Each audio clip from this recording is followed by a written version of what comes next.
ഖാർഗെ പറഞ്ഞത് വാസ്തവമുള്ള കാര്യം തന്നെയാണ്.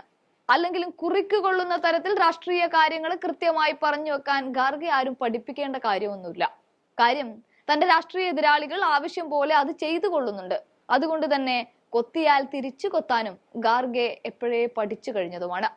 റിപ്പബ്ലിക് ദിനത്തിലാണ് മോദിക്കെതിരെ രൂക്ഷ വിമർശനം തന്നെ അഴിച്ചുവിട്ടുകൊണ്ട് ഖാർഗെ രംഗത്തെത്തിയത്. RSSന്റെ കയ്യിലെ പാവയെ പോലെയാണ് പ്രധാനമന്ത്രി എന്നതായിരുന്നു അത്. ഗാന്ധി കുടുംബത്തിന്റെ പാവ എന്ന വിളികൾ, ആ പരാമർശങ്ങൾ, കളിയാക്കലുകളൊക്കെ BJPയിൽ നിന്ന് ആവശ്യം പോലെ ഉണ്ടായിട്ടുണ്ട് ഖാർഗെക്ക്. അതുകൊണ്ട് തന്നെ ഒന്ന് തിരിച്ചു കൊടുത്തു, അത്രമാത്രം.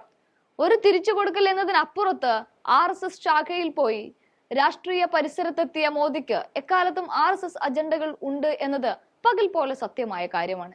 പക്ഷേ അജണ്ട എന്നാൽ പാവ എന്നാണ് ഖാർഗെ പറഞ്ഞുകൊണ്ട് തിരിച്ചടിക്കുന്നത്. കൂടാതെ ഭരണഘടനയെ ഇല്ലാതാക്കുന്നു എന്ന് പറഞ്ഞ ഖാർഗെ വരുന്ന ലോക്സഭാ തെരഞ്ഞെടുപ്പിന് ഒരുമയോടെ നേരിടാനും ഭരണഘടനയെയും ജനാധിപത്യത്തെയും സംരക്ഷിക്കാനും കോൺഗ്രസ് നേതാക്കളോടും പ്രവർത്തകരോടും ഖാർഗെ ആഹ്വാനം ചെയ്യുകയും ചെയ്തിട്ടുണ്ട്. കർണാടക കോൺഗ്രസ് സംസ്ഥാന സമിതി കാര്യാലയത്തിൽ ദേശീയ പതാക ഉയർത്തിയതിനു ശേഷം സംസാരിക്കുകയായിരുന്നു രാജ്യസഭയിലെ പ്രതിപക്ഷ നേതാവ് കൂടിയായ ഖാർഗെ. രാജ്യത്തിനൊരു ഭരണഘടന ഇല്ലെങ്കിൽ ജനാധിപത്യത്തെ സംരക്ഷിക്കാനാവില്ല. സ്വതന്ത്ര സമര നേതാക്കളും ഭരണഘടനാ സമിതി അംഗങ്ങളും ഏറെ കഠിനാധ്വാനം ചെയ്താണ് നമ്മുടെ രാജ്യത്തിന് ഭരണഘടന ഉണ്ടാക്കിയത്.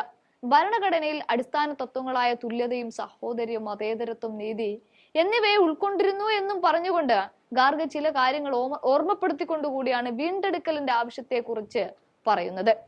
സത്യത്തിൽ ആവശ്യമല്ല, അത്യാവശ്യമാണ് എന്നുള്ളതാണ്. കാരണം റിപ്പബ്ലിക് ദിനത്തിൽ പുറത്തു വന്ന പുതിയ ആമുഖം കാണിച്ചുകൊണ്ട് BJP അവരുടെ മതവർഗീയതയുടെ അജണ്ട വരച്ചു കാട്ടിക്കഴിഞ്ഞൊരു സമയമാണിത്.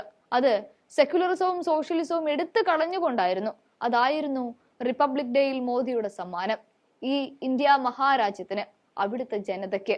അതുകൊണ്ടുകൂടിയാണ് ഖാർഗെയുടെ വാക്കുകൾക്ക് മൂർച്ചയേറുന്നത്.